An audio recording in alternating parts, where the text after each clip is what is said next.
Praise the lord. ఈరోజు వాక్యాంశము యెహెజ్కేలు గ్రంథం 18వ అధ్యాయం 23వ వచనం. వారు తమ ప్రవర్తన దిద్దుకొని బ్రతుకుటయే నాకు సంతోషము. ఆమేన్, హల్లెలూయా. ప్రభు ఈ వాక్య భాగం నుండి ఈరోజు మనతో ఏం మాట్లాడుతున్నారో చూద్దాం. వారు తమ ప్రవర్తనని దిద్దుకొని బ్రతుకుటయే నాకు సంతోషము. నిజమే, దేవుని యొక్క గుణ లక్షణాల్లో చాలా ముఖ్యమైన విషయం ఏంటంటే ప్రభు ఎవరు కూడా నశించిపోవాలని కోరుకోడు, అందరూ బ్రతకాలని కోరుకుంటాడు. అంతేకాకుండా ప్రవర్తన దిద్దుకోమని ప్రభు మాట్లాడుతున్నారు. ఈరోజు హెచ్చరిస్తూ ఉన్నారు కూడా ఆయన. కానీ చాలామంది ఈ మాటలు లెక్క పెట్టట్లేదు, పెడచెవిన పెడుతున్నారు ప్రభు మాటలు. వారు తమ ప్రవర్తనని సరిదిద్దుకునేవారుగా లేరు. కానీ అందుకే దేవుడు ఈరోజు మాట్లాడుతున్నాడు. సహోదరి సహోదరా, ఈరోజు నీ ప్రవర్తన ఎలా ఉంది? నీ ప్రవర్తన నువ్వు సరిచేసుకునే వ్యక్తివేనా? మరి దిద్దుబాటు అనేది చాలా ముఖ్యమని నీకు తెలుసా? దిద్దుబాటు ఒకవేళ నీకు అసహ్యమని నీవు అనుకుంటున్నావేమో. నీ ప్రవర్తనకి నీవు సరిచేసుకోవాలని ప్రభు నీతో సూటిగా మాట్లాడుతున్న విషయం నువ్వు గమనించాలి. కాబట్టి మళ్ళీ వాక్యం చూస్తే మనం వారు తమ ప్రవర్తనని సరిచేసుకోవాలి, బ్రతకాలి అని కూడా ప్రభు కోరుకుంటున్నాడు. కాబట్టి ఆయన అయితే నువ్వు బ్రతకడమే ఆయనకు సంతోషం అంటున్నాడు. మరి నీవైతే ఆయన మాటలు వినక చావు వైపు పరుగులు తీస్తూ ఉన్నావు, అగ్నిగుండం వైపు పరుగులు తీస్తూ ఉన్నావు. కాబట్టి ఇప్పటికైనా నీలో మార్పు తెచ్చుకొని జీవించాలి. ప్రభులు ఎల్లవెళ్ళ కూడా నీవు మంచి ప్రవర్తనే కలిగి ఉండాలి. దేవుడు నీ నుంచి అదే కదా కోరుకుంటున్నాడు.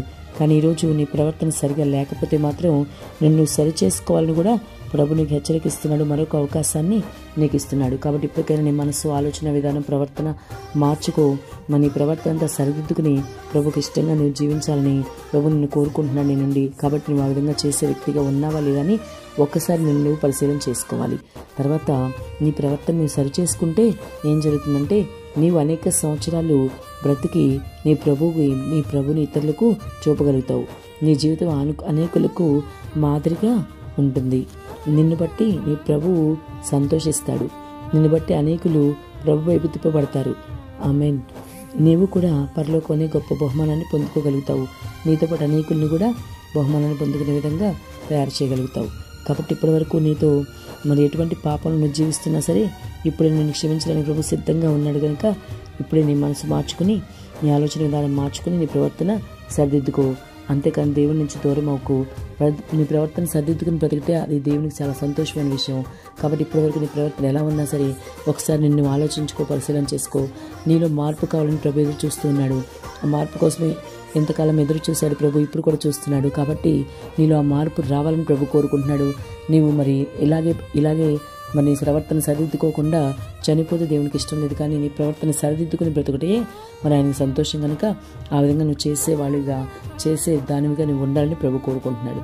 కాబట్టి ఈ వాక్య భాగాన్ని బట్టి ప్రభు మనతో సూటిగా మాట్లాడారు కనుక తప్పకుండా మనందరం కూడా మన ప్రవర్తన సరిదిద్దుకుని ప్రభుకి ఇష్టంగా ఉందాం. దిద్దుబాటు ఎప్పుడు కూడా అసహ్యం అనుకోవద్దు. నువ్వు దిద్దుబాటు నీకు మేలే చేస్తుంది.